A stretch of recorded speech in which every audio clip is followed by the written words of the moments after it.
Hariom. Beautiful moral 3 stories हैं। उस तरीके से शायद हम समझ जाएं जब हमारे पे बहुत ऐसे दुख लगते हैं। ज्ञान के तरीके से तो हम एक आत्मा है शरीर पर, जिन्होंने नई आत्मा का ज्ञान लिया समझते हैं दादा भगवान का, फिर शरीर में रहते हैं तो ऐसा दुख लगता है कि पूरी ज़िंदगी बिखर गई है, कुछ समझ में नहीं आ रहा है, गुरु पर भी विश्वास नहीं है, ऐसा लगता है कि बस ख़त्म ही हो गया सब कुछ। ना ही कोई रास्ता दिखाई देता है, ना कोई साथ दिखाई देता है। ज़िंदगी से ही नफ़रत हो जाती है, अपने से ही परेशान हो जाते हैं कि मेरे साथ ही ऐसा क्यों, जबकि गुरु भगवान बोलते हैं कि तेरे साथ ही ऐसा क्यों। अगर उसको समझ लेते हैं तो फिर शायद हमें ज़रूरत नहीं पड़ती, लेकिन बेचारे इतने कमज़ोर होते हैं, सत्संग में आके भी समझ नहीं पाते हैं। तो सुनो ये स्टोरीज़। एक राजा का बहुत बड़ा बगीचा था, वहाँ तरह तरह के फल फूल लगे होते थे, ब्यूटीफुल बगीचा था बहुत बड़ा। उसकी देखभाल एक किसान करता था। वो किसान रोज़ ताज़े फल लेकर राजा के महल में जाता था। एक दिन उसने जब देखा अंगूर, अमरूद, नारियल सब पक कर तैयार हो गए हैं, आज उसके लिए कौन सा फल लेके जाऊं। तो उसने अंगूर देखे, वो पक गए थे तो उसने वो अंगूर ले लिए। किसान ने एक अंगूर का टोकरा भर लिया और चला गया। राजा को देखा तो वो बहुत उदास और परेशान लग रहा था। वो तो रोज़ टोकरा लेके जाता था, आज उसने खाली अंगूर लिए हुए थे और थोड़ी दूर पर बैठ गया राजा को टोकरा देके। राजा उसी परेशानी में बैठा था और राजा उसी परेशानी में एक अंगूर खाता और एक उसके ऊपर फेंकता जाता। जब भी राजा अंगूर उसके ऊपर फेंकता, बोलता वाह बहुत अच्छा हुआ, परमात्मा बहुत दयालु है। थोड़ी देर में राजा को एहसास हुआ कि वो क्या कर रहा है। तो उसने राजा को किसान को पूछा कि मैं बार बार तुम्हें ये कर रहा हूँ, मैं तुझे बार बार ये अंगूर फेंक रहा हूँ और जितनी बारी मैं फेंक रहा हूँ तुम बार बार बोल रहे हो कि बहुत अच्छा हुआ, बहुत अच्छा हुआ, परमात्मा बहुत दयालु है। किसान ने हाथ जोड़कर कहा, महाराज आज तो पेड़ पर नारियल, अमरूद, बड़े बड़े फ्रूट लगे थे, फल थे, लेकिन पता नहीं आज मैंने अंगूर ही ले लिए। लाने को तो मैं अंगूर और अमरूद भी साथ में रख सकता था, लेकिन अंगूर ही क्यों लिए। अगर अंगूर की जगह मैंने बड़े बड़े नारियल, अमरूद ये सब लिए होते तो आज मेरा क्या हाल होता। इसलिए मैं बार बार कह रहा हूँ बहुत अच्छा हुआ, परमात्मा बहुत दयालु है। ये कहानी हमारी ज़िंदगी से ही जुड़ी हुई है। कई बार हमारी ज़िंदगी में छोटी छोटी मुसीबतें आकर हमें बड़ी बड़ी चीज़ों मुसीबतों से बचा लेती हैं, लेकिन हम उस समय उस बात को समझ नहीं पाते हैं। हम सोचते हैं मेरे साथ ही ऐसा क्यों हुआ, मेरा क्या कसूर था। इस तरह कभी हम ध्यान से सोचेंगे कि कितनी बार हम बड़ी बड़ी छोटी छोटी मुसीबतों से बच गए हैं, इससे बड़ी बड़ी मुसीबत भी आ सकती थी। दुख भले ही हमें अच्छे नहीं लगते हों, लेकिन कई बार दुख हमारे लिए बहुत शिक्षाप्रद बन जाते हैं। जब भी आपकी ज़िंदगी में जब भी कोई बड़ा दुख आए, समझ लेना ये कोई हमें बहुत बड़ी परेशानी से दूर कर रहा है।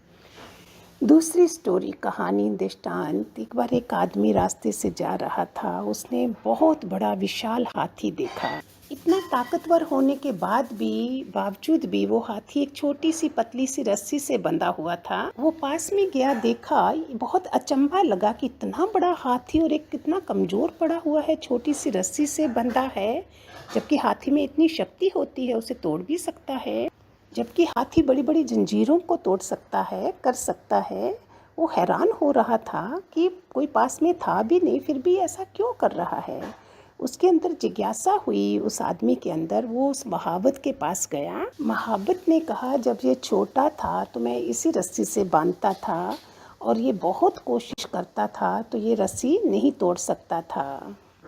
तो उसने देखा मैंने पूरी कोशिश करी, बचपन से बंधा होता था इससे, तो उसने इस रस्सी से हार मान ली क्योंकि नहीं होता था। इसीलिए अभी तक उसको यही आदत है और उसने वो हार मान के बैठा हुआ है।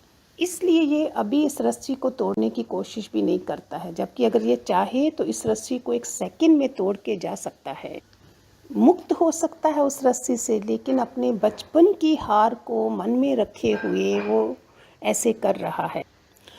ऐसे ही ये कहानी भी हमारी ज़िंदगी की है। जब कोई हमारे दुख आता है, तकलीफ़ आती है, हम उसको ऐसा मन में बांध लेते हैं कि नहीं मेरे से नहीं होगा, और उसके कारण हम उस दुख में इसी तरह हमारे दुख भी इतने शक्तिशाली नहीं है जैसे वो पतली सी रस्सी है, इतने बड़े नहीं है, लेकिन हमने उन दुखों से हार मान खुद को उन दुखों के आगे हमने कमज़ोर बना लिया है, जैसे उस हाथी ने बनाया है। इस कारण वो दुख हमारे पर हावी हो जाते हैं। इसलिए जब भी ज़िंदगी में दुख आए उसके आगे घुटने कभी मत टेकना, हार नहीं मानना। ये चैलेंज होता है। भगवान जी बोलते हैं तुम्हारी परीक्षाएं हैं। जो दुखों से जीत जाता है वो ज़िंदगी में हर चीज़ को जीत जाता है।